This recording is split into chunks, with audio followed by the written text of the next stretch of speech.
ఈ ఉదయం దేవుని వాక్యాన్ని చాలా జాగ్రత్తగా మనం వినాలి. హల్లెలూయా.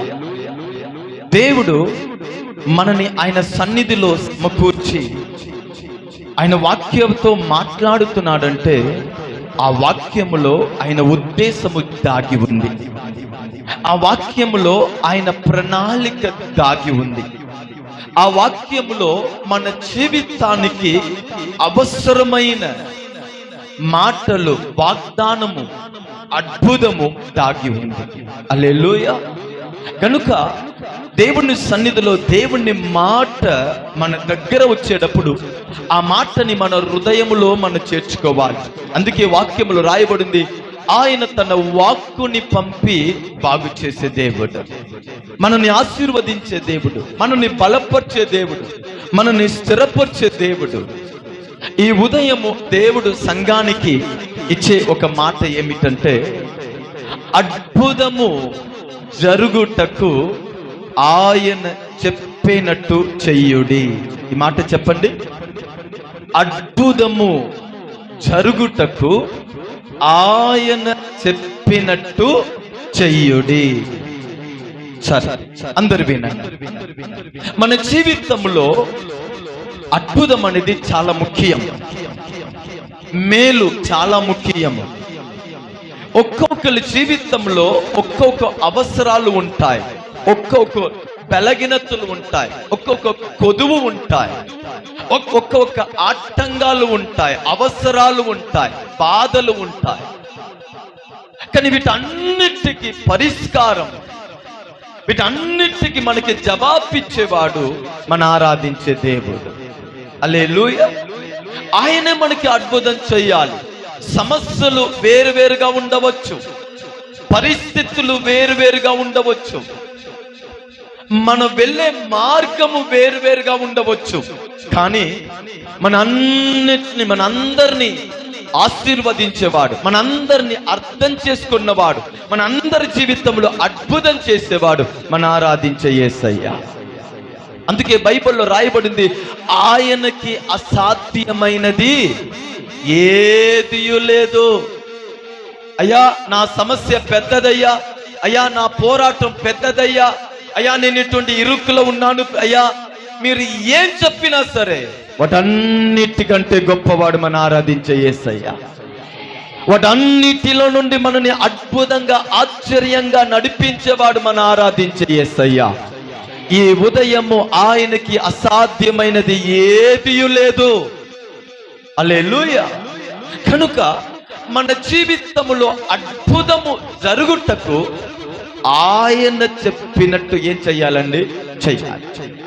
మనం ఒక మిక్సీ కొంటున్నామంటే ఆ మిక్సీలో బాక్స్లో ఒక మెనూ కార్డు ఇచ్చి ఉంటారు, ఇలా దీన్ని వాడాలి, కొన్ని ప్రాసెస్ ఇచ్చి ఉంటారు. దాని ప్రకారం మనము ఆ మిక్సీని ఉపయోగించేటప్పుడు అక్కడ కొదువు రాదు, ఆటంకాలు రాదు, చక్కగా దానిని మనం వాడుకోవచ్చు. అలాగనే దేవుడు మన జీవితంలో అద్భుతము చెయ్యాలంటే, దేవుడు మన జీవితంలో నూతన కార్యమును చెయ్యాలన్నా సరే, మన ప్రార్థనకి జవాబు ఇయ్యాలన్నా సరే, ఈ ఉదయము దేవుని సన్నిధిలో ఏ ఆశతో ఆయన తట్టు మనం చూస్తున్నామో వాటిలో దేవుడు అద్భుతము చెయ్యాలంటే ఆయన చెప్పినట్టు చేసేవారుగా మనం ఉండాలి. ఆయన తన పిల్లలకు ఏం చెప్తున్నాడో అలా చిత్తము ప్రభువా, లోబడుతాను ప్రభువా అని ఆయనకు మనం రెస్పాన్స్ ఇచ్చే వాళ్ళుగా ఉండాలి. ఇది మన జీవితంలో ఊగకి మించిన అద్భుతాలని తీసుకొని వచ్చేది. ఆమేన్ చెప్పండి. హల్లెలూయా. దేవుని మందిరానికి మనం వస్తున్నాం, ఆరాధనకి వస్తున్నాం. మీరు ఎలా వచ్చారు? కొందరు ఆరాధనకి ఎలా వచ్చారు? లేట్ అయింది అని పరిగెత్తుకొని వచ్చి ఉంటారు. కొందరు ఆరాధనకి ఎలా వచ్చి ఉంటారు? ఇవాళ ఆదివారము చర్చికి వెళ్ళాలని వచ్చి ఉంటారు. కొందరు ఎందుకు వచ్చి ఉంటారు? జీవితంలో సమస్య ఉంది, పోరాటం ఉంది, ఇరుక్కు ఉంది, చర్చికి వెళ్ళి ప్రార్థన చేసి వస్తాంలే అని వచ్చి ఉంటారు. అంటే జీవము గల దేవుని సన్నిధికి వచ్చే వారిలో రకరకమైన అనుభవాలని మనం చూస్తున్నాం. కానీ దేవుని సన్నిధికి వచ్చే అనుభవం ఎలా ఉండాలంటే అది చాలా అద్భుతంగా ఏందండి, అది చాలా ఆశ్చర్యంగా ఉండాలి. ఎలా ఉండాలంటే, ఈ రోజు నా దేవుని నేను కలుస్తానికి వెళ్తున్నాను, ఈ రోజు నా దేవుడు నాతో మాట్లాడుటకు సిద్ధంగా ఉన్నాడు, ఈ రోజు నా జీవితంలో దేవుడు ఏదో మేలు చెయ్యబోతున్నాడు, ఈ రోజు దేవుడు నా కొరకు ఏర్పాటు చేసిన రోజు అని ఆత్మలో పరవశించి ఆనందముగా ఆసక్తితో తపనముతో తండ్రి సన్నిధికి పరిగెత్తుకొని వచ్చేవాళ్ళు, నేను చెప్తున్నాను, వారు దేవుని సన్నిధి నుంచి వ్యర్థంగా వెళ్ళరు. హల్లెలూయా. ఎంతమంది ఆసక్తితో వచ్చారు, ఇయాల నేను దేవుని స్వరాన్ని వినాలి, ఇయాల దేవుడు నాతో మాట్లాడాలి, ఇయాల నేను దేవుణ్ణి దగ్గర చేరాలి, ఇయాల నేను ఏదో ఒక అనుభవాన్ని పొందాలి అని దేవుని సన్నిధికి వచ్చిన వారు ఆయనని అనుభవిస్తారు. ఆయన స్వరాన్ని వారు వింటారు, ఆయన స్పర్శని వారు వింటారు, వారు బలము పొందిన వారు వెళ్తారు, వారిలో ఒక నిరీక్షణను నా దేవుడు పుట్టిస్తాడు. ఎందుకు ఇటువంటి అనుభవాలతో, ఇటువంటి తలంపుతో ఎందుకు మన మందిరానికి రావాలంటే, బైబిల్లో ఒక మాట, 2వ దినవృత్తాంతము 7వ అధ్యాయము 15వ వాక్యాన్ని చూడండి. 2వ దినవృత్తాంతము 7:15. ఈ స్థలమందు, ఏ స్థలమందు? ఈ స్థలమందు, ఆయన మందిరములో, ఆయన నివసించే ఈ స్థలములో, ఆయన మనతో మాట్లాడే ఈ స్థలములో, ఆయన మనని కలువుటకు దిగి వచ్చిన ఈ స్థలములో చేయబడే ప్రార్థన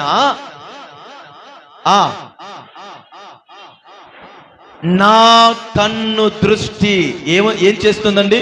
నిలిచి ఉంది. నా చెవి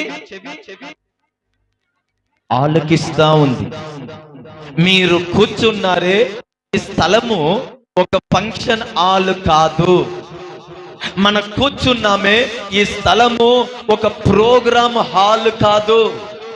మన కూర్చున్నామే, ఈ స్థలము ఒక గవర్నమెంట్ ప్లేస్ కాదు.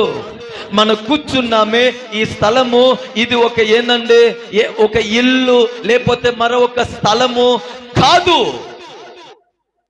మన కూర్చున్న స్థలము దేవాది దేవుడు నివసించే స్థలము, దేవాది దేవుడు సంచరించే స్థలము, 7 దీప స్తంభము మధ్యలో సంచరించేవాడు, పరలోకాన్ని విడిచి దిగి వచ్చి మాట్లాడేవాడు, ఆయన అద్భుతం చేసే స్థలము, ఆయన మనని పరిశుద్ధపరిచే స్థలము, ఆయన మనకి వాగ్దానం ఇచ్చే స్థలము, ఆయన మనకి అద్భుతము చేసే స్థలము, ఆయన మనని లేవనెత్తే స్థలము. అందుకే ఈ స్థలానికి భయముతో, ఈ స్థలానికి పరిశుద్ధతతో, ఈ స్థలానికి ఆసక్తితో, ఈ స్థలానికి దాగముతో రావాలి. ఎందుకు? ఈ స్థలములో నేను పాడే పాటల్ని నా దేవుడు వింటున్నాడు, ఈ స్థలములో నేను చేసే ప్రార్థనని ఆయన వింటున్నాడు, ఈ స్థలములో నేను విత్తే అర్పణని ఆయన అంగీకరిస్తున్నాడు. ఈ స్థలములో చేయబడే ప్రార్థన నేను చూస్తున్నాను, నేను వింటున్నాను. ఇప్పుడు చెప్పండి, దేవుడు చూసి దాటిపోతాడా? దేవుడు విననట్టు ఉంటాడా? ఆయన మన తండ్రి, ఆయన చూస్తున్నాడంటే మన జీవితంలో ఏదో చేస్తాడు. ఆయనకి మన ప్రార్థన వినబడుతుందంటే ఆయన మనకి జవాబిస్తాడు. అందుకే దేవుని సన్నిధికి వచ్చేటప్పుడల్లా, ఆరాధనకి వచ్చేటప్పుడల్లా హృదయములో ఒక ఆశతో రాండి, ఒక తప్పనముతో రాండి, ఒక ఎక్స్పెక్టేషన్తో రాండి. దేవా, ఈరోజు నీ సన్నిధికి వస్తున్నానయ్యా, ఈరోజు నిన్ను అయ్యా కలువుటకు వస్తున్నానయ్యా, నా సమస్య ఇది ప్రభువా, నా అవసరాలు ఇదయ్యా, నా పిల్లలు బాధ ఇదయ్యా, నా ఇంటిలో ఇటువంటి అనుభవాలు ఉంది ప్రభువా, నీ సన్నిధికి వస్తున్నానయ్యా. నీవు నా తండ్రి అని నాకు తెలుసు, నీవు నా దేవుడు అని నాకు తెలుసు ప్రభువా, నీవే నాకు ఆధారమని తెలుసయ్యా. నీ సన్నిధికి వస్తే అక్కడ ఈ ప్రయాస వ్యర్థంగా పోవదని నాకు తెలుసు ప్రభువా. నీ సన్నిధికి వస్తున్నాను, ఈరోజు మీరు నన్ను దర్శించండి అయ్యా, ఈరోజు నా చెయ్యి పట్టుకోండి ప్రభువా, ఈరోజు నన్ను బలపరచండి అయ్యా అని ఇటువంటి మనస్సుతో, సమర్పణతో, దాగముతో ఎంతమంది ఆయన సన్నిధిలో అడుగు పెడతారో నా దేవుడు వారిని దీవించే విషయంలో నమ్మదగిన దేవుడు. వారు చెయ్యి పట్టుకొని ఆయన నిలబెడతాడు, వారికి ఆయనే మార్గం చూపిస్తాడు. భయపడవద్దు అని స్వరము మీకు వినబడిద్ది, నేను ఉన్నాను అని స్వరము మీకు వినబడిద్ది, నేను నిన్ను విడువను ఎడబాయను అని స్వరము మీకు వినబడిద్ది. ఈ రోజు మీరు చూసే మారాన్ని ఇంకా ఎన్నడూ చూడరు. ఎందుకంటే ఆయన సన్నిధిలో ఆసక్తితో మనం వచ్చాము గనుక ఆయన మనకి అద్భుతాన్ని చూపిస్తాడు. బిక్కరగా ఆ మంచి యేసయ్యకు స్తోత్రం చెప్తామా?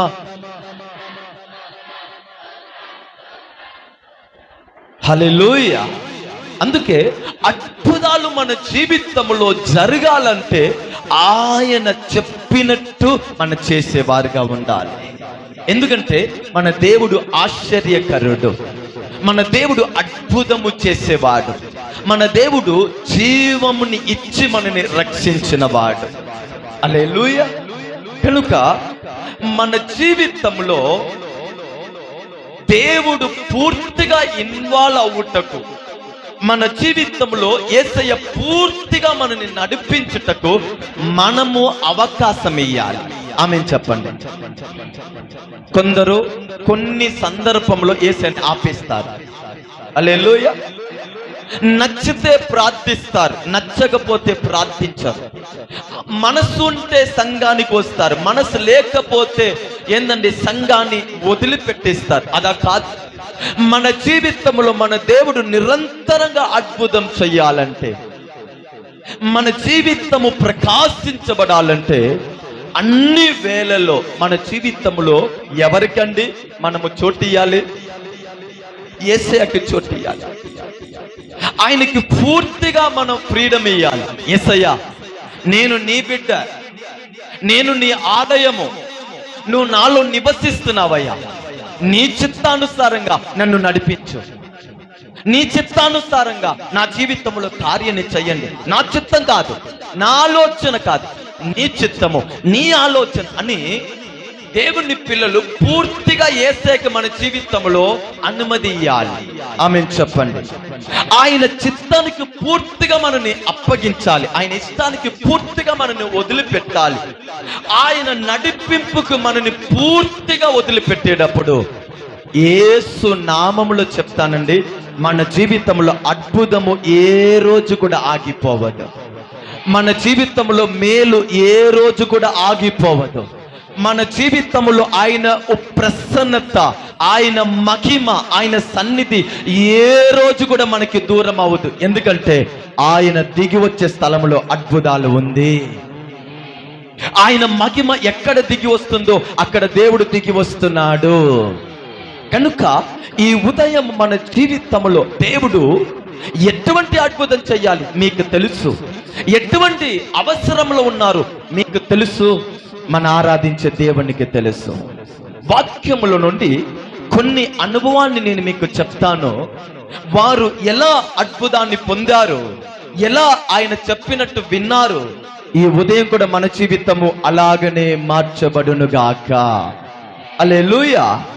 మొదటిగా కొరత మధ్యలో ఆయన చెప్పినట్టు చెయ్యండి.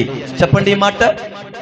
కొరత మధ్యలో ఆయన చెప్పినట్టు చెయ్యండి. వాక్యం చదువుతామా? యోవాను సువార్త 2 అధ్యాయము 5 వాక్యము. ఆయన తల్లి పరిచారకులని చూసి, యేసయ్య మీతో చెప్పిన ప్రకారము చేయుడు అంది. చాలయ్య. ఈ అనుభవాలు మనందరికీ తెలుసు. కానాను ఊరిలో ఒక పెళ్లి జరుగుతుంది. ఆ పెళ్లికి అనేకులు వచ్చి ఉన్నారు. వచ్చిన అందరికి ఏందండి, ఆ ప్రేమ విందు, ద్రాక్షారసము అందించబడుతుంది. మీకు తెలుసు, పెళ్లి అంటేనే ఇక్కడ మీరు కూర్చున్నారే అలా ఎవరు ఉండరు. ఆమె చెప్పండి. పెళ్లి అంటేనే ఎలా ఉంటారండి? ఆర్పాటము, మాటలు, ముచ్చట్లు, అడావుడిలు, ఏందండి విలువైన ఖరీదు అయిన ఏందండి బట్టలు, ఓ మాటలు అక్కడ కనబడతా ఉంటాయి. ఇటు వెళ్తారు, ఇటు వస్తారు, అక్కడ ఇక్కడ ఓ ఆనందం మామూలుగా ఉండదు. హల్లెలూయా. అదన్నీ ఇలా ఆనందముతో సంతోషముతో చక్కగా అక్కడ జరుగుతా ఉన్నప్పుడు ఒక వార్త వస్తుంది, ద్రాక్షారసం ఏమైపోయింది? అయిపోయింది. కానీ విందుకి పిలువబడిన వాళ్ళు వస్తా ఉన్నారు. ఒట్టి చేతితో వాళ్ళని పంపించకూడదు, అది వాళ్ళని అవమానపరిచినట్టు. భోజనానికి పిలిచి భోజనం పెట్టకపోతే ఎలా ఉంటాయి చెప్పాలి. హల్లెలూయా. స్టేజ్ కి పిలిచి వారిని సన్మానించకపోతే ఎలా ఉంటాయి? ఇప్పుడు అందరూ వచ్చి ఉన్నారు, కానీ అక్కడ ఇప్పుడు వారిని కనపరుచుటకు ద్రాక్షారసము కొదువైపోయింది. మన కాలములో ఎలా భోజనము విలువైనదో ఆ కాలములో యూదుల్లో ద్రాక్షారసము అంత విలువైనది. అది ఇయ్యకుండా వారిని పంపించకూడదు, వారిని కనపరచుట. ఒక్క క్షణానికి ఆ ఇల్లు వాతావరణమే, ఆ బంధుమిత్రుల వాతావరణమే తారుమారుగా అయిపోయింది. ఏమైందో, ఎక్కడి నుంచి కొనాలి, ఎక్కడి నుంచి తీసుకొని రావాలి? కానీ ఈ వార్త యేసు తల్లి దగ్గర వస్తుంది. ఇప్పుడు తల్లి ఆ వార్తని యేసయ్య దగ్గర తీసుకుని వస్తుంది. అప్పుడు యేసయ్య ఆలోచన ఇస్తున్నాడు. ఆ ఆలోచన పరిచారకులకి ఏందండి చెప్తున్నారు. ఏందండి, ఈ పెళ్లిలో కొదువు ఉందా? ఇక్కడ ఒక అవమాన వాతావరణము వచ్చిందా? ఇక్కడ ఒక దుఃఖ వాతావరణం వచ్చిందా? ఇక్కడ ఈ సంతోషము కొనసాగలేని పరిస్థితి వచ్చిందా? భయపడవద్దు, భయపడవద్దు. ఆయన చెప్పినట్టు మీరు చేస్తే ఈ కొరత పరిపూర్ణంగా మార్చబడింది. ఆమె చెప్పండి. ఈ ద్రాక్షారసము మరలా అందించబడాలా, ఈ కొదువు మారాలా, మరలా సంతోషం ఇక్కడ కలగాల, మరలా ఇక్కడ అందరూ గణపరచబడాలా, ఈ పెళ్లి వివాహము మరలా ఇల్లు ఆనందముతో నింపబడాలా. వీటన్నిటికీ ఒకే ఒక కార్యము ఏంది? ఆయన చెప్పినట్టు చెయ్యండి. ఆయన చెప్పినట్టు చెయ్యండి. ఆయన ఏం చెప్పాడు? ఆ నీళ్ళని తీసుకుని వచ్చి ఏందండి పోసి వడ్డించండి అన్నారు. వారి ప్రశ్న అడిగి వచ్చి, నీళ్ళని వడ్డిస్తే ఎలా అయ్యా?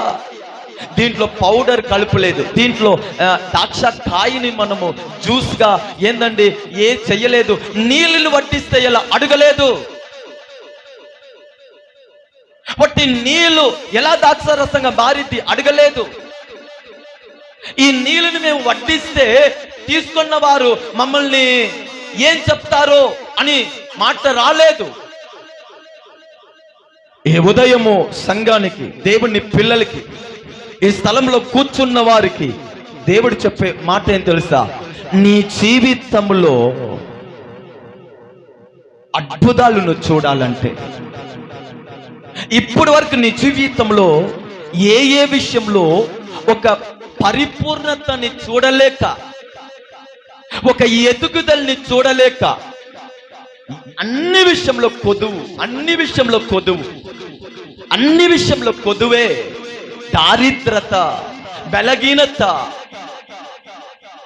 ఒక పరిపూర్ణతని చూడలేకపోతున్నానే, ఆశించినది నేను చూడలేకపోతున్నానే, పొందలేకపోతున్నానే అన్న వారు ఇక్కడ ఉన్నా. దేవుడు మీకు చెప్పే ఆలోచన ఏం తెలుసా? ఆ కొదువు ఏందండి ఒక అద్భుతంగా మారాలంటే ఆయన చెప్పినట్టు చేయండి. తిరిగి ప్రశ్న అడగవద్దు. ఈ నీళ్ళని ఇస్తే ఎలా ద్రాక్షారసంగా మారేది అడగవద్దు. నీతో చెప్పేవాడు ఎవరనేది నువ్వు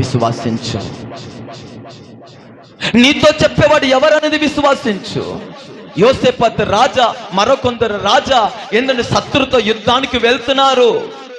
వారు 3 రోజులు ప్రయాణం చేస్తున్నారు, అలసిపోయారు. ఏందండి భోజన పదార్థాలు అయిపోయింది. ఇప్పుడు ఎడారిలో ఉన్నారు. ఏందండి వారితో ఉన్న జంతువులు మొత్తం అలసిపోయింది, దాగములో ఉన్నారు. ఎలీషా అక్కడ వస్తున్నాడు. ఎలీషా అంటున్నాడు, ఏం చెప్పండి, మీరు గాలిని చూడరు, గాలిని కూడా చూడరు, వర్షంని కూడా చూడరు, కానీ ఈ లోయ నీళ్ళతో నింపబడింది. మీరు కాల్వ సిద్ధపరచండి. అయ్యా కాల్వ సిద్ధపరచాలంటే నీళ్ళు ఉండాలి, అది నీకు అనవసరం.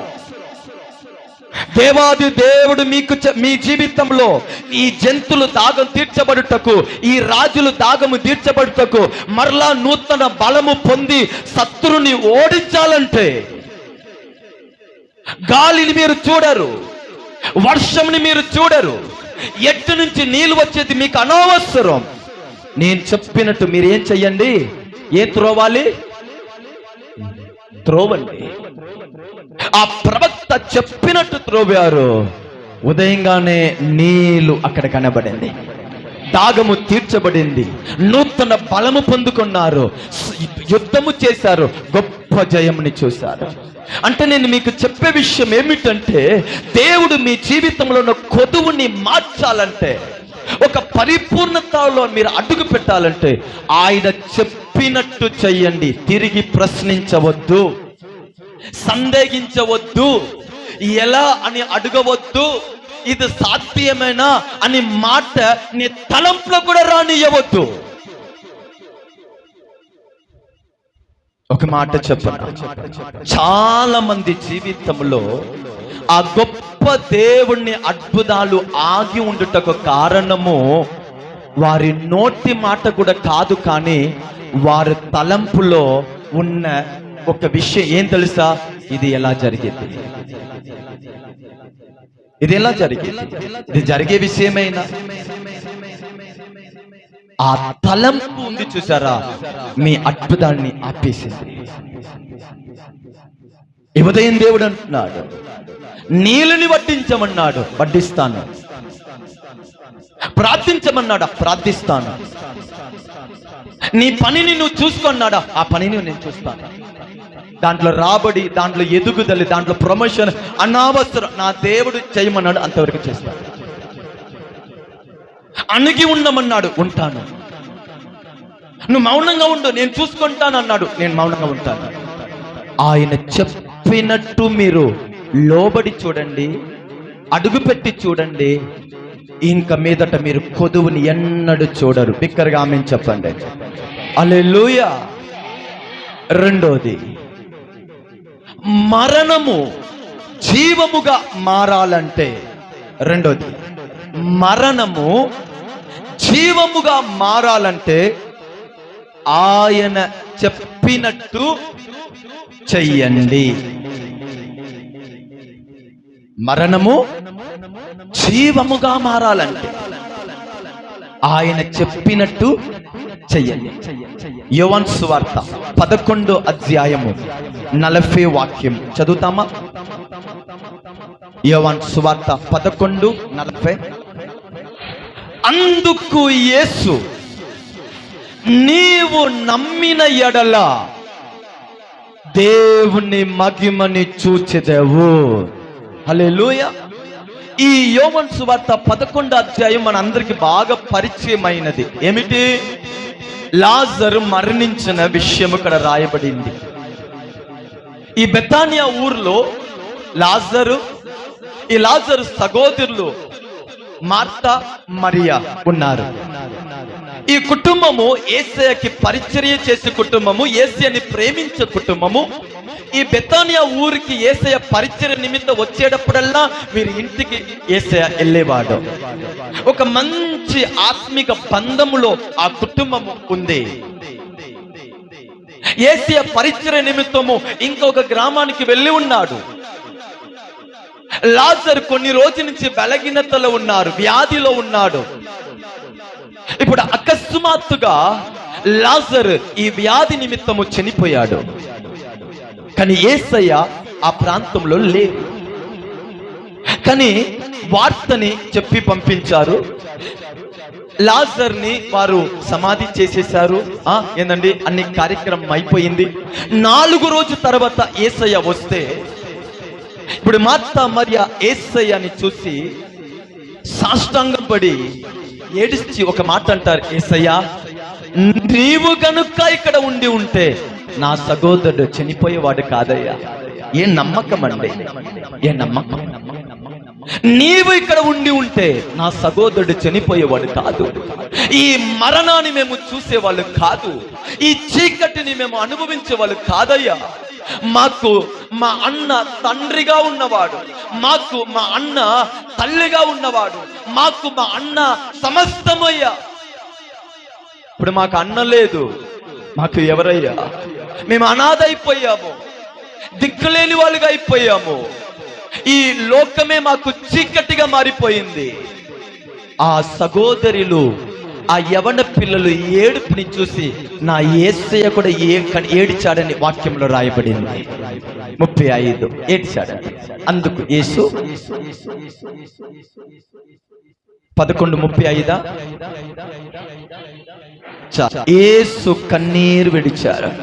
ఆ కుటుంబ పరిస్థితిని, బాధని చూసి యేసు ఏడ్చాడు. నేను అన్నా, మన బాధపడితే బాధపడే యేసయ్య, మన ఏడుస్తే మనతో ఏడ్చే యేసయ్య, మన హృదయాన్ని ఎరిగిన యేసయ్య, మన అడుగు మీద తన అడుగుని ఉంచేవాడు.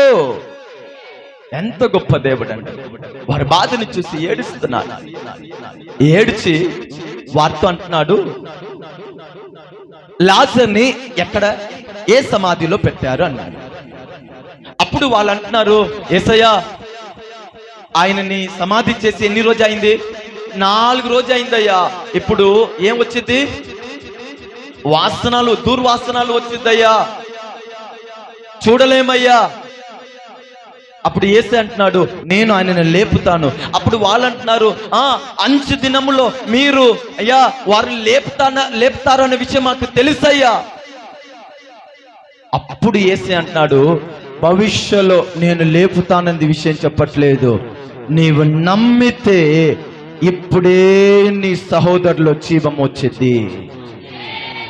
నీవు నమ్మిన ఎడల దేవుని మహిమని చూస్తావు.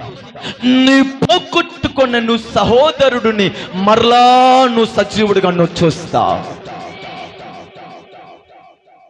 చీకటి ఒక మరణము లాంటిది, వ్యాధి ఒక మరణము లాంటిది, శాపము ఒక మరణము లాంటిది, పాపము మనని మరణానికి తీసుకుని వెళ్ళేది. దారిద్రత ఉంది చూసారా, అది ఒక విధమైన మరణము.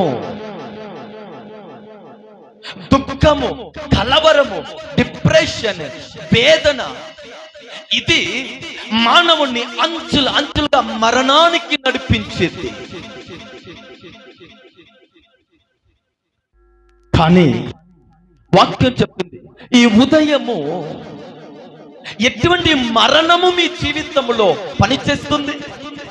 దుఃఖం అని మరణము, వ్యాధి అని మరణము, చీకటి అని మరణము, శాపము అని మరణము, దారిద్రత, కరువు అని మరణము మిమ్మల్ని ఆవరించి మేము జీవము కలిగేవారై ఆనందముతో, ఆశీర్వాదముతో మీరు జీవించలేకుండా పోతున్నారా? ఈ ఉదయము నువ్వు నమ్మాలి. ఏ నమ్మాలి? నీతో మాట్లాడేవాడు మరణాన్ని జీవముగా మార్చేవాడని నువ్వు నమ్మాలి. ఆయన శరీరాన్ని ఎక్కడ పెట్టారు అని అడిగితే పలానా చోట్ల పెట్టానయా అని చెప్పాలి. కానీ అక్కడ ఏందండి, వాక్యము చెప్పకూడదు, ఏసయ్యకి ప్రసంగం చెప్పకూడదు. ఏసయ్యా మనం చూడలేం ఏసయ్యా, కంపు వచ్చింది ఏసయ్యా, 4 రోజులు అయిపోయింది ఏసయ్యా, ఎలా ఏసయ్యా, ఇలా ఏసయ్యా, కష్టం ఏసయ్యా, పురుగు మొత్తం ఆ శరీరాన్ని తిని ఉంటాయి ఏసయ్యా. హల్లెలూయా. మేము ఎక్కడ శరీరాన్ని పెట్టారంటే, అయ్యా ఈ స్థలంలో పెట్టాం, నీ పని అయిపోయింది. ఆ మరణాన్ని చూసి ఆజ్ఞ ఇచ్చుట ఆయన పని. ఏ లాజర్ బయటకు రాని చెప్పుట ఆయన పని. ఆ మరణము కమ్మిన ఆ శరీరంలో పరలోకముల నుండి జీవము దిగి రావుట అది ఆయన పని.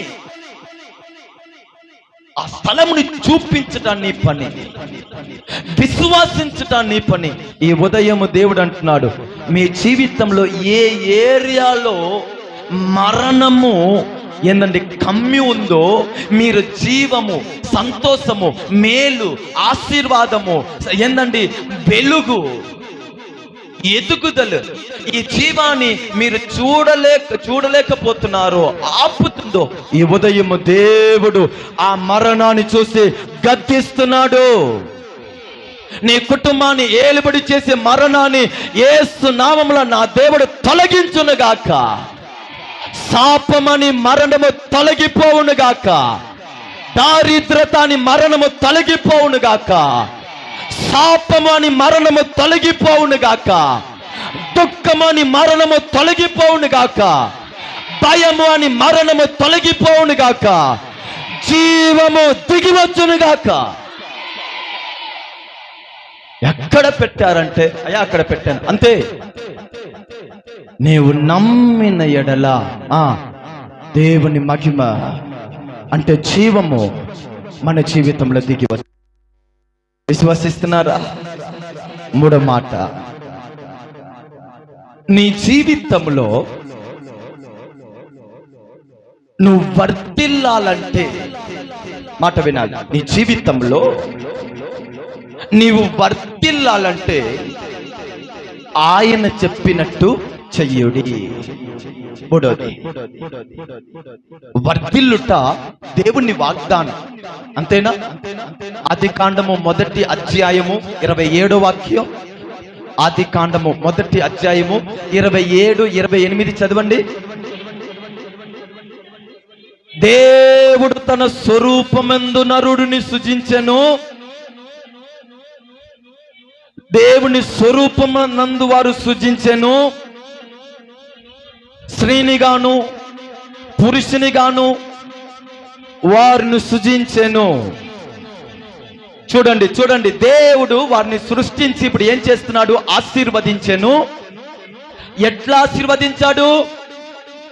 మీరు ఫలించి అభివృద్ధి పొంది విస్తరించి భూమిని నిండించి లోపరుచుకోండి. 5 మాట చెప్పాడు. మరలా చెప్తానా? మీరు కూడా చెప్పాలి. మొదటిగా ఫలించి, రెండోది అభివృద్ధి పొంది, మూడోది విస్తరించి భూమిని నిండించి లోపరుచుకోవాలి. నువ్వే అనుభవించాలి. అందుకే బైబిల్ రాయబడింది, నీ కష్టార్జితముని నువ్వు అనుభవించదవు, నీవు ధన్యుడవుతావు. ఏంది అలా చూస్తున్నారు? మీరు ధన్యుడవుతారు కానీ అలాగే నేను చెప్పాను కదా. మళ్ళీ కొంచెం నవ్వుతూ amen hallelujah praise Lord thank you Jesus చెప్పొచ్చుగా. నేనేం చెప్పాను? యేసు ఏం చెప్పాడు?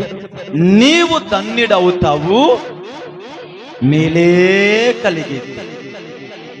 ఆ మాటని మీరు కొంచెం ఆగి చెప్పాలి. మేలు కలిగిద్ది కాదు, మేలే కలిగిద్ది. అంటే అక్కడ కీడు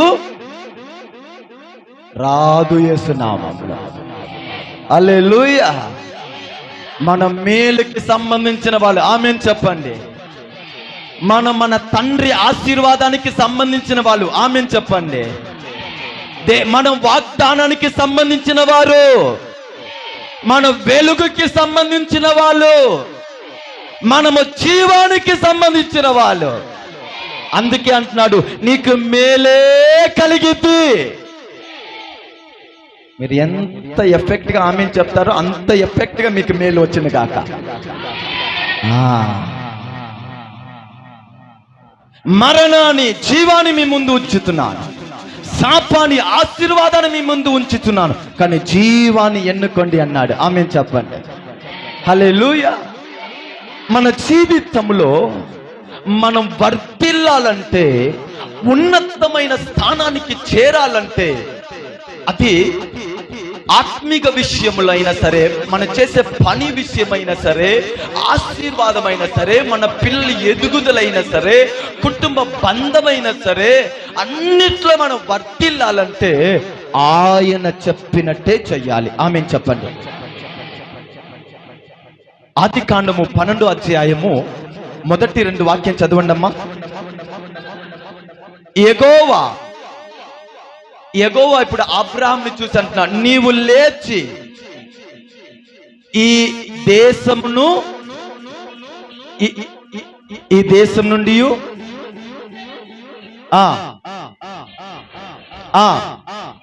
బయలుదేరి నేను నీకు చూపించే దేశానికి వెళ్ళు. చాలమ్మా, అంతే. అబ్రహాం అన్నాడు, చిత్తము ప్రభు అన్నాడు, నేనే నిజమైన దేవుడు. అంకితమైపోయాడు, అప్పగించుకున్నాడు, దేవుణ్ణి విశ్వాసించుకున్నాడు. దేవుడు అంటున్నాడు, అబ్రహాం, నీ మీద నేను గొప్ప ప్రణాళిక కలిగి ఉన్నాను. నీ ద్వారా ఈ భూమిని నేను ఆశీర్వదించబోతున్నాను. నీలో నుండి ఒక వంశము ఈ భూమిలో రాబోతుంది. కనుక నువ్వు వర్ధిల్లాలి, విస్తరించాలి. నువ్వు గొప్ప జనముగా మారాలంటే, నీ పేరు విస్తరించబడాలంటే, నువ్వున్న స్థలము కరెక్ట్ కాదు, నువ్వు కూర్చున్న స్థలము కరెక్ట్ కాదు, నువ్వు సంచరించే ఏరియా కరెక్ట్ కాదు, నువ్వు ఎవరితో సహవాస కలిగి ఉన్నావో అది కరెక్ట్ కాదు. కనుక నీ దేశాన్ని విడిచిపెట్టు, నీ బంధుని విడిచిపెట్టు, నీ తండ్రి ఇంటిని విడిచిపెట్టు. నేను చూపించే స్థలానికి వెళ్ళు. కొందరు వదులుతారు కానీ పట్టుకోవలసినది పట్టుకోరు. ఏ ఉపయోగం? హల్లెలూయా. విడిచిపెట్టు, నేను చెప్పే దేశానికి ప్రయాణాన్ని మొదలుపెట్టు. ఇప్పుడు అబ్రహాం అడగలేదు, దేవా విడిచిపెట్టమన్నావు, విడిచిపెడతాను, ఇప్పుడు నేను ఎలా వెళ్తాను, ఏ మార్గంలో వెళ్ళాలి, ఎవరు నాకు భోజన పెడతారు, ఎవరు నాకు కావలిగా ఉంటారు, ఎవరు నాకు డైరెక్షన్ చూపిస్తారు, నేను నా భార్య ఎలా ప్రయాణం చేయాలి, ఎన్ని రోజు ప్రయాణం చేయాలి, మార్గంలో ఆటంకాలు వస్తే, ఈ కథలు ముచ్చట్లు ఏది కూడా చెప్పండి. అబ్రహాము ఇబ్రికి రాసిన పత్రిక 11:8 చదవండి అమ్మా. ఇబ్రికి రాసిన పత్రిక 11 అధ్యాయము 8 వాక్యము. అబ్రహాము ఎలా బయలుదేరాలంట చూడండి. అబ్రహాము పిలువబడినప్పుడు ఆ విశ్వాసముని బట్టి, ఆ పిలుపునకు లోబడి తాను స్వాస్యముగా పొందపోయే ప్రదేశమునకు బయలుదేరి, మరియు ఎక్కడ వెళ్ళవలనో అని ఏరుగగా తెలియగా, అడ్రస్ లేక, ఎవరు సహాయం లేక, సనుగకుండా, అవనమ్మకం లేకుండా దేవుడు చెప్పాడు, నేను వెళ్తున్నాను. హల్లెలూయా. మీ జీవితంలో అద్భుతము మిమ్మల్ని వెతుక్కొని రావాలంటే, మేలు నిన్ను వెతుక్కొని రావాలంటే, ఈ ఎదుగుదల పై స్థానము నిన్ను వెతుక్కొని రావాలంటే, ఒక దగ్గర నువ్వు కై కట్టుకొని నిలబడకుండానే ఘనత నిన్ను వెతుక్కొని రావాలంటే,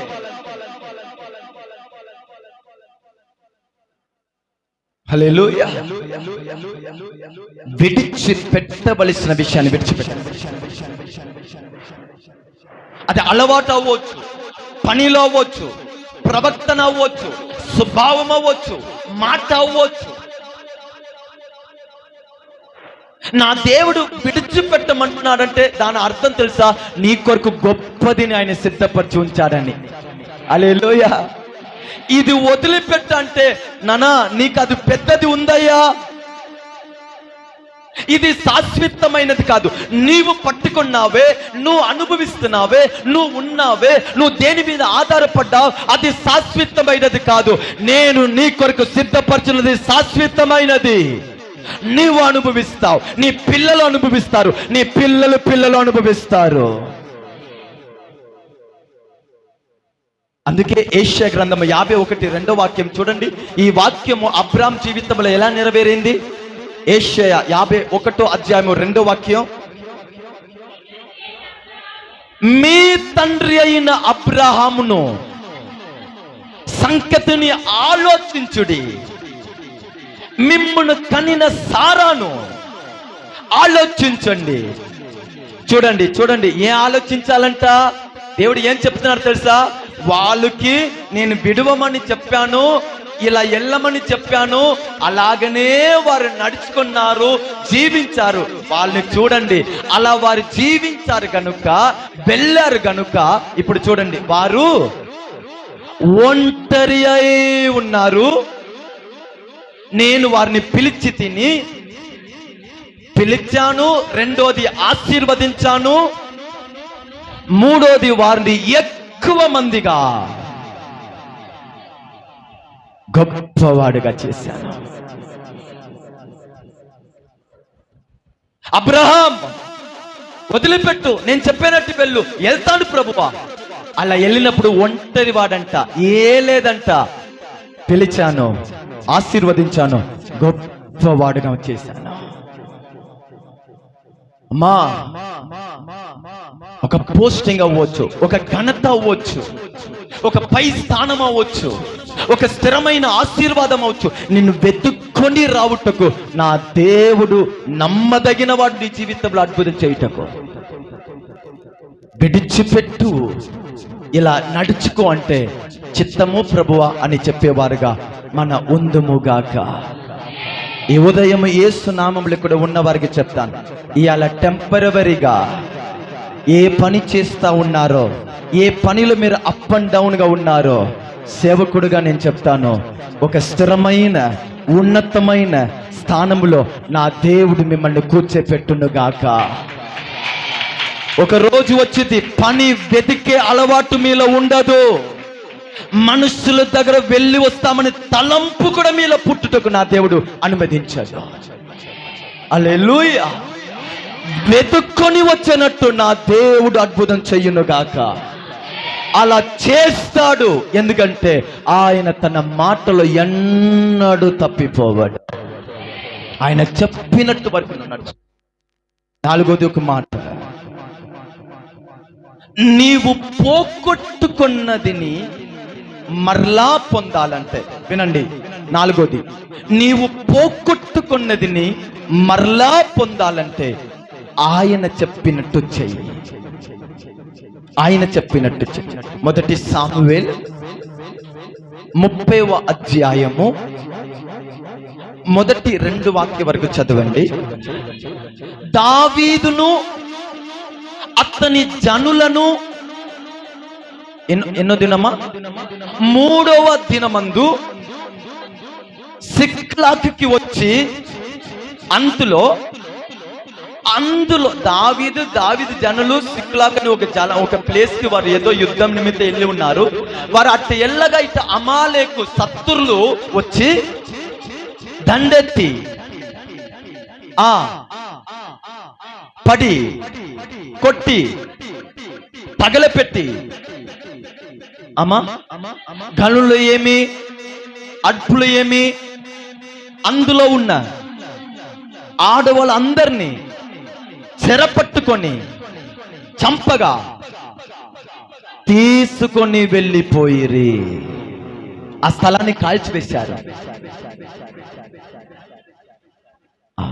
ఇప్పుడు 3 రోజుల తర్వాత మరలా దావీదు తన జనులతో తన నివాస స్థలానికి వస్తే అక్కడ తన భార్య పిల్లలు లేదు, తన జనులు లేదు, తనని నమ్మి వచ్చిన వారు ఎవ్వరు లేదు. ఆ ప్లేస్ మొత్తం అమాలేకులు ఏం చేశారు? కాల్చివేశారు. ఇప్పుడు దావీదు వచ్చి ఏడుస్తున్నాడు, రొమ్ము కొట్టుకుంటున్నాడు. అయ్యో నా భార్య, నా పిల్లలు. అంతవరకు కాకుండా నన్ను నమ్మి వచ్చిన వారు కూడా చిరపట్టిపోయారే, మోసం పోయారే, ఏం చెయ్యాలి? మా 7వ వాక్యం చదవండి. పిమ్మట దావీదు ఏఫోతుని తెమ్మని యాజకుడకు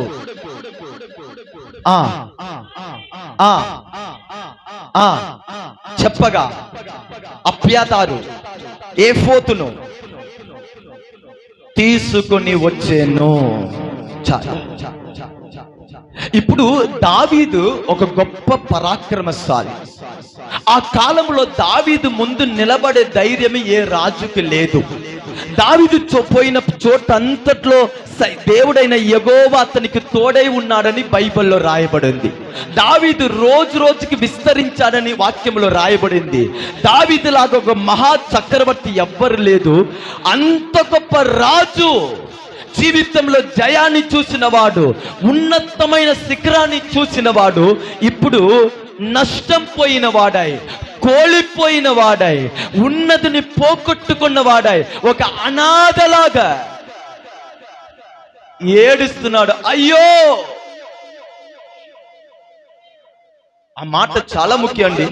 ఎంతగా దావీదు ఏడ్చాడంటే ఇంకా ఈ ఏడువట్టకు ఏలేదంట, మాట రావట్లేదు. ఎంత దుఃఖం ఉంటాయో, ఎంత ఏడ్చి ఉంటారో, ఎంత కేకలేసి ఉంటాడో, ఇంకా మాట రావట్లేదు. మీ జీవితంలో ఎటువంటి అనుభవాలు ఉందా? బయట ప్రపంచానికి కనబడకుండా మీరు ఒంటరిగా ఏడుస్తున్నారా? మీరు నష్టపోయినది ఏదైనా ఉందా? మీరు పోగొట్టుకున్నది ఏదైనా ఉందా? లేకపోతే మీ ఆశీర్వాదాన్ని ఇంకొకరు కావాలని అప్పగరించుకున్నారా? నీకు రావలసిన మేలు ఇంకొకరు అప్పగరించుకున్నారా?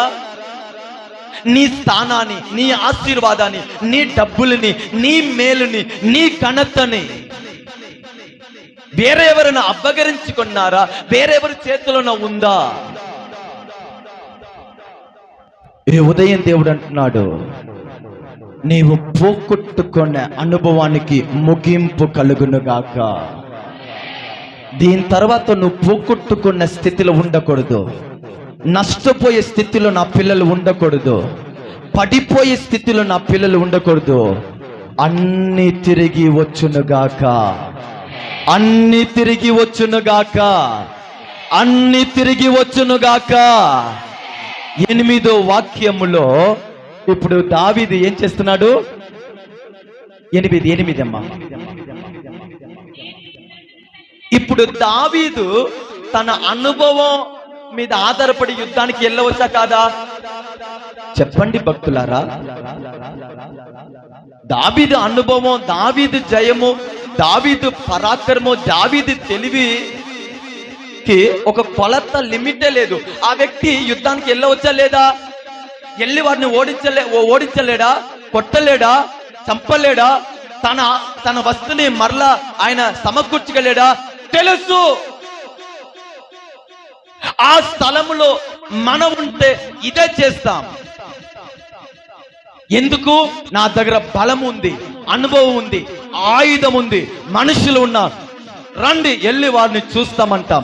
కానీ ఇన్ని అనుభవాలు, ఆయుధాలు, అనుభవాలు, తెలివి, మనుషులు అన్ని ఉన్నా కూడా అద్భుతము పొందే మార్గం ఏం తెలుసా? నా బలము, నా అనుభవం, నాతో మనుషులు, ఇది కాదు. ఇంత గొప్ప దావీదు దేవుడి దగ్గర ప్రార్థిస్తున్నాడు, దేవా నేను ఆ శత్రుని వెంబడించాలా వద్దా చెప్పు. ఇది ఎంత పెద్ద టాస్క్ తెలుసా? ఒకవేళ దేవుడు వెళ్ళవద్దన్నాడు, మనం ఇటువంటి ప్రశ్నని అడగము. ఎందుకు తెలుసా? ఒకవేళ దేవుడు వెళ్ళవద్దంటే నా భార్య, నా పిల్లలు, పోయిన వారం కదా ఏదో తెచ్చి బీరో లోపల పెట్టాను, వెళ్ళవద్దన్నాడు, వెళ్ళవద్దంట. హల్లెలూయా. దేవుడి దగ్గర అడగము. ఒకవేళ వెళ్ళవద్దయ్యా అంటే ఆహా ఏమైతో, ఒకవేళ దేవుడు ఇలా కూడా చెప్పుతాడు.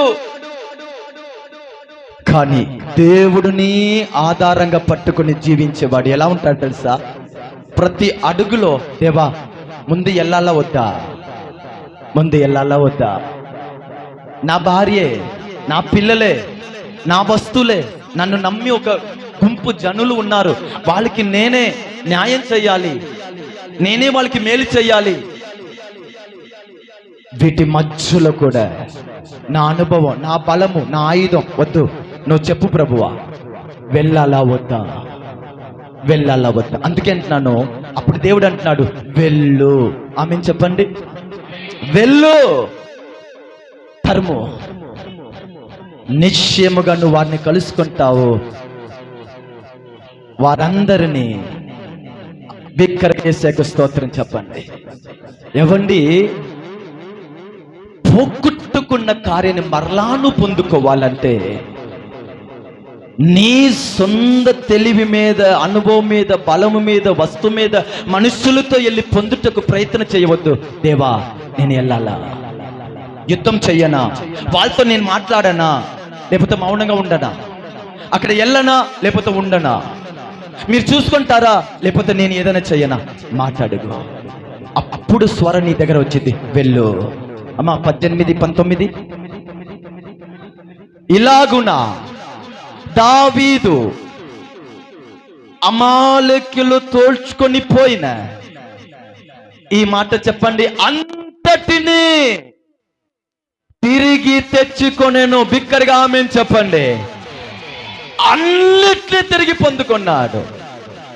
చాలా రూపాయి కాయిన్స్ కూడా మిస్ అవ్వలేదు.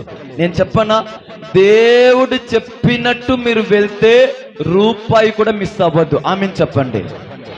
లేదనుకోండి, తీసుకుని వెళ్ళిన వాళ్ళందరికీ దమ్ బిర్యానీ మీరు పెట్టాలి.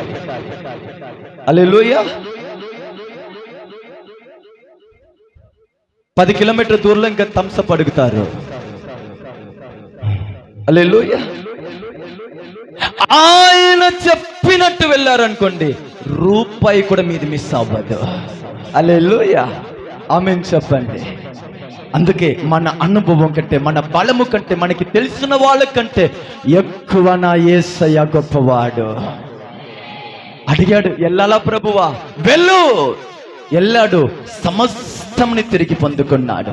ఈ ఉదయం దేవుడు మీతో చెప్పే మాట తెలుసా? ఇన్ని సంవత్సరం ఇప్పుడు వరకు ఏదల్లా మీరు పోగొట్టుకున్నారు, సుఖమా, సంతోషమా, పనిలా, ఏంటండి ఏదేదలా నువ్వు పోగొట్టుకున్నావు? పరువుని పోగొట్టుకున్నావా? పేరుని పోగొట్టుకున్నావా? సంపాదనని పోగొట్టుకున్నావా? నువ్వు సమకూర్చినదిని పోగొట్టుకున్నావా?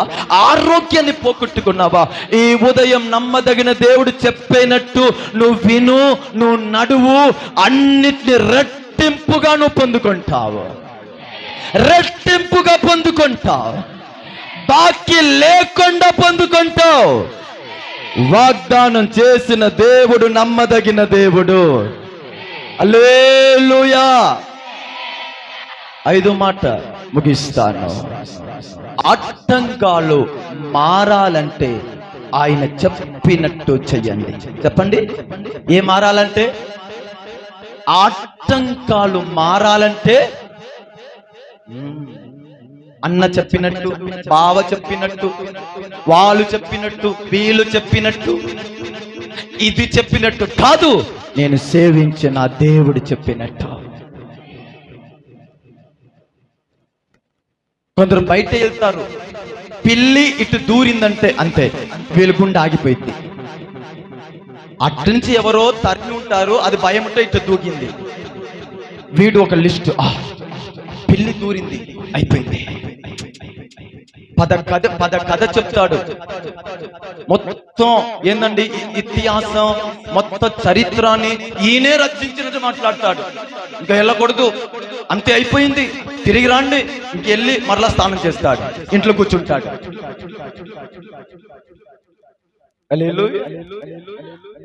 కొందరు వస్తా ఉంటారు, ఒక సగం నిమ్మకాయ కనబడింది, అయిపోయింది. వాడికి ప్రాణాత్మ దేహం మొత్తం మారిపోయింది. అది ఎక్కడో విసిరేసి ఉంటారు ఈ కుక్కలు, లేకపోతే ఈ పక్షులు, అలా లేపి ఎక్కడో పడేసి వెళ్ళి ఉంటారు. వీడు అదేంటి నేను వచ్చేటప్పుడు కరెక్ట్ గా అయింది, అదేంటి నా టైర్ దగ్గర టైర్ దగ్గర అయింది సరిగ్గా, ఏదో ఈయన బైక్ ఈయన మార్గాన్ని వాళ్ళు మెజర్మెంట్ మొత్తం తీసుకొచ్చి పెట్టిపోయినట్టు మాట్లాడతాడు. ఆ నిమ్మకాయ వలన ఈయనలో దయ్య రాలేదండి, ఆ నిమ్మకాయ వలన ఈయనకు జ్వర రాలేదు, ఈయన ఊగ వలన ఈయనలో దయ్యం వచ్చింది. అన్నాన్ని చూస్తే దాంట్లో ప్రతి అన్నాన్ని చూస్తే ఆ అన్నంలో ఈయనకి నిమ్మకాయ కనబడింది. ఏందండి ఆ సాంబార్లో టమాటా ఈయనకి నిమ్మకాయ కనబడింది, వంకాయ ఈయనకి నిమ్మకాయ కనబడింది. అట్టంగాలు ఎవరో నిన్ను అడ్డగిస్తున్నారు, ఎందుకంటే ఈయన అంబానికి అసిస్టెంట్, ఈయనని అడ్డగించే రాబోతుంది. బైబిల్లో ఆటంకపరిచేవాడు అపవాది. సంతోషాన్ని ఆటంకపరుస్తాడు, మేలుని ఆటంకపరుస్తాడు, మన ప్రయాణాన్ని ఆటంకపరుస్తాడు, మనం ఎదుగుదలని ఆటంకపరుస్తాడు. కానీ జయశీలుడు మనతో ఉన్నాడు. హల్లెలూయా, హల్లెలూయా. ఆటంకం పరిచేవాడు ఉన్నాడు, ఉన్నారు, ఉంటారు. వాటి మీద జయమిచ్చేవాడు మనతో ఉన్నాడు. ఆమేన్ చెప్పండి. అందుకే మొదటి యోవాను 4:4 రాయబంది, లోకములో ఉన్నవాడు కంటే, ఆ మాట చెప్పాలి, లోకములో ఉన్నవాడు కంటే మనలో ఉన్నవాడు, అందరు చెప్పట్లేదు, మనలో ఉన్నవాడు, ఆ గొప్పవాడు పేరు ఏమిటి? యేసు. లోకాన్ని గెలిచినవాడు, పాపాన్ని గెలిచినవాడు, నరకాన్ని గెలిచినవాడు, అపవాదిని గెలిచినవాడు. ఆటంకపరచని, అడ్డగించని, ఇటు నువ్వు అడుగు పెట్టు నిన్ను చూసుకుంటానని చెప్పని, కానీ నువ్వు అలా చెప్పవద్దు. హల్లెలూయా. వాడు ఏ అన్నాడని నువ్వు పోయి బి అన్నావు అనుకో, అక్కడ యేసయ్య పారిపోతాడు. ఆటంకపరిచే వాళ్ళు ఉంటారు, అడ్డగించే వాళ్ళు ఉంటారు, బెదిరించే వాళ్ళు ఉంటారు, భయం పెట్టించే వాళ్ళు ఉంటారు. జయశీలుడు మనతో ఉన్నాడు. ఆమేన్ చెప్పండి. హల్లెలూయా. చెయ్యవలసినది ఒకటే, మీరు వాక్యాన్ని వరకు రాసుకోండి. మన అందరికీ తెలుసు ఏందండి, యోషువ గ్రంథము 6వ అధ్యాయము, యోర్దానుని దాటుట. ఆమేన్ చెప్పండి. యోర్దానుని దాటాలి. ఇప్పుడు యోర్దానుని దాటితే వాళ్ళకి ఆశీర్వాదం. ఆమేన్ చెప్పండి.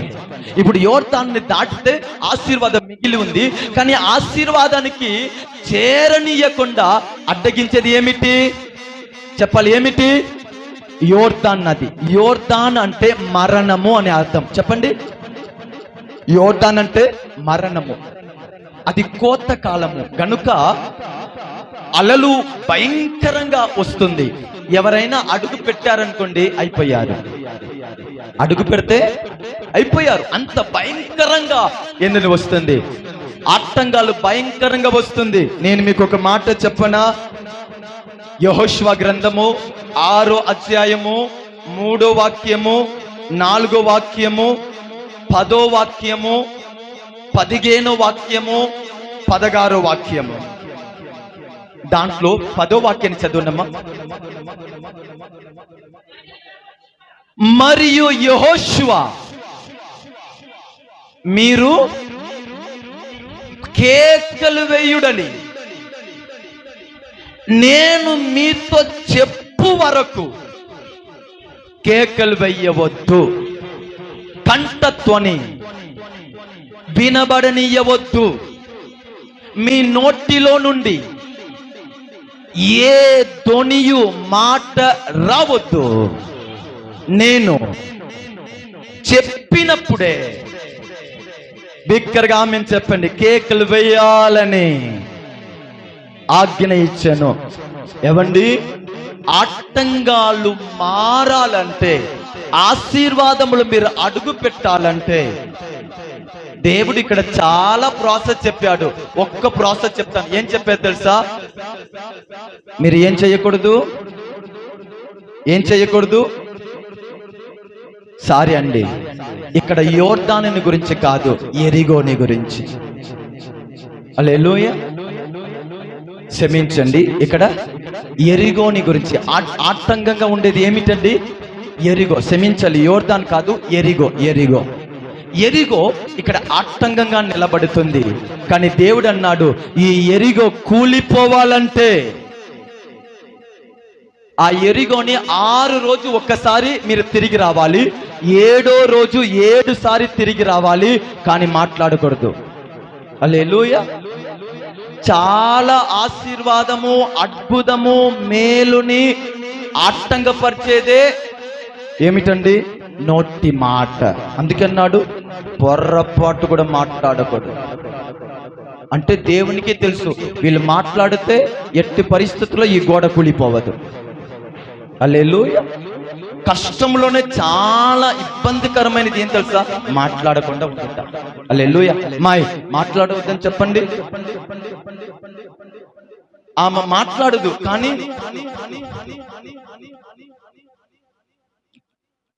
అంటే ఆ మాట ఎఫెక్ట్ ఇదని మొత్తం. హల్లెలూయా. అందుకే దేవుడు అన్నాడు, ఈ గోడని ఏందండి వీళ్ళు మాట్లాడతారు, నేను కూడా ఏం చెయ్యలేము అన్నాడు. మాట్లాడవద్దు, మాట్లాడద్దు. ఇక్కడ దేవుడు చెప్పే మాట, నీ జీవితంలో ఆటంకాలను నా దేవుడు తొలగించాలంటే, ఆటంకాలు కూలిపోవాలంటే, యెరిగో కూలిపోవాలంటే ఆయన చెప్పినట్టు లోబడు, లోబడు, లోబడు, లోబడు. మాట్లాడంటే మాట్లాడు, పాడమంటే పాడు, వాక్య చదువుమంటే వాక్య చదువు, నడవమంటే నడువు, కూర్చోమంటే కూర్చో. లోబడుట ఆటంకాలు మారుటకు పునాది. ఆమేన్ చెప్పండి. లోబడే స్వభావాన్ని దేవుడు మన అందరికీ దయచేయునుగాక, మనందరికీ దయచేయునుగాక. 6ది చివరి, మార్గము తెరవబడాలంటే ఆయన చెప్పినట్టు చెయ్యండి. చివరి మాట 6ది, మార్గము తెరవబడాలంటే ఆయన చెప్పినట్టు చెయ్యండి. మీలో చాలా మంది ఒక సరి అయిన మార్గము కనబడట్లేదయ్యా. ఎలా పని చెయ్యాలి, ఒక సరి అయిన మార్గము సెట్ అవ్వట్లేదయ్యా. పిల్లల విషయంలో ఒక సరి అయిన మార్గము కనబడట్లేదయ్యా. కుటుంబ విషయంలో ఇలా అనుకుంటున్నాము, ఒక సరి అయిన మార్గము ఎలా అడుగు పెట్టాలి అర్థం కావట్లేదయ్యా. ఎలా గమ్యానికి చేరాలి అర్థం కావట్లేదు, ఎలా సెలెక్ట్ చేయాలి అర్థం కావట్లేదు అని మీరు బాధలో ఉండవచ్చు, ఆలోచన కలిగి ఉండవచ్చు. నేను చెప్పనా, మార్గాన్ని సిద్ధపరచబడి మన ఆరాధించే దేవుడు. ఆయన మార్గాన్ని ఎలా సిద్ధపరుస్తాడంట? యెషయా గ్రంథము 41:18 చదవండి. యెషయా గ్రంథము 41:18. అమ్మా, జనులు చూసి యెహోవా హస్తము ఈ కార్యము చేసిదని అని ఇశ్రాయేలు పరిశుద్ధ దేవుడు నీకు కలుగ చేసిన అనియు తెలుసుకొని నమస్కరించి స్పష్టముగా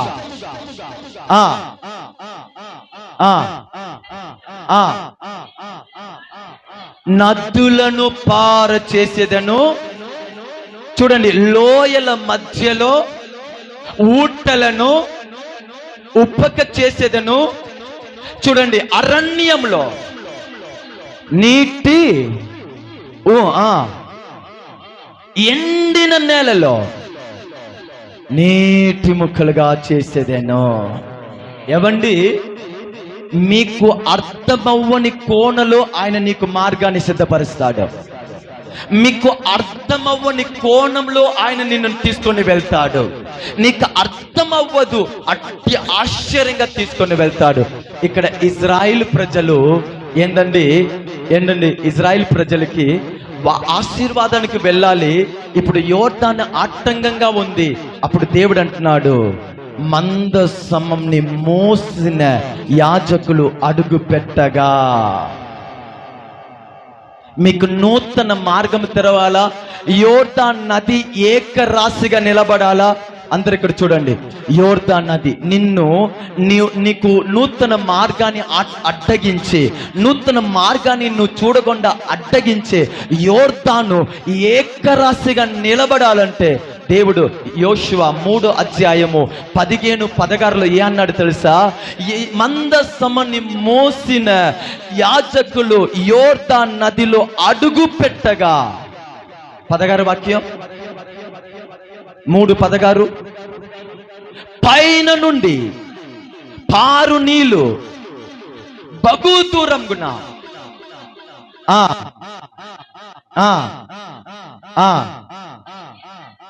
ఏకరాశిగా నిలబడింది. ఎలా అంట? 15, అప్పుడు చూడండి, ఆ మందసమును మోయువారు యోర్దానులో దిగిన తర్వాత మందసమును కాళ్ళు నీటి అంచులో ములుగగానే చాలమ్మా ఏకరాశిగా నీళ్ళు నిలబడిపోయింది. ఇక నేను చెప్పే విషయం, మీ జీవితంలో దేవుడు నూతన మార్గాన్ని మీకు సిద్ధపరిచి నడిపించాలంటే మందసమాన్ని మోసుకొని విశ్వాసముతో అడుగు పెట్టండి. చెప్పండి, మందసమాన్ని మోసుకొని విశ్వాసంతో అడుగు పెట్టు. నీ కొరకు మార్గము తెరవబడింది, మరణము తొలగిపోయింది, యోర్దాను ఏకరాశిగా నిలబడింది. ఆనందముతో మీరు నడుస్తారు, గంభీరంగా మీరు నడుస్తారు, పాటలు పాడుచు నడుస్తారు, ఆనందముతో నడుస్తారు. హల్లెలూయా! మందసమాన్ని మోసుకొని అడుగుపెట్టు. ఆ మందసమం యేసయ్య. నీ జీవితంలో మార్గము కనబడాలంటే యేసయ్యతోను అడుగుపెట్టు, యేసయ్యతో నడవండి. ఈ ఉదయము దేవుడు చెప్తున్నాడు, అద్భుతము మీ జీవితంలో జరగాలంటే ఆయన చెప్పినట్టు చెయ్యండి, ఆయన చెప్పినట్టు చెయ్యండి. ఆయన ఏం చెప్పాడు? ఒకటి, కొరత మారాలంటే ఆయన చెప్పినట్టు చెయ్యి. రెండోది, మరణము జీవంగా మారాలంటే ఆయన చెప్పినట్టు చెయ్యి. మూడోది ఏంటండి? ఉన్నతమైన ఎదుగుదలలో నువ్వు చేరాలంటే ఆయన చెప్పినట్టు చెయ్యి. నాలుగోది, పోగొట్టుకున్న కార్యాన్ని నువ్వు మరలా పొందాలంటే ఆయన చెప్పినట్టు చెయ్యి. ఐదోది, ఆటంకాలు మారాలంటే ఆయన చెప్పినట్టు చేయండి. ఆరుగోది, నూతన మార్గాన్ని నీ జీవితంలో నువ్వు చూడాలా, ఆయన చెప్పినట్టు చేయండి. అందరు మోకరిస్తారా? అందరు మోకరిస్తారా? ఈ ఉదయం దేవుణ్ణి చూసి, దేవా, ఇక నా ఆలోచనలు, నా తలంపులు వద్దయ్యా, నీవు చెప్పినట్టు నేను చేస్తాను.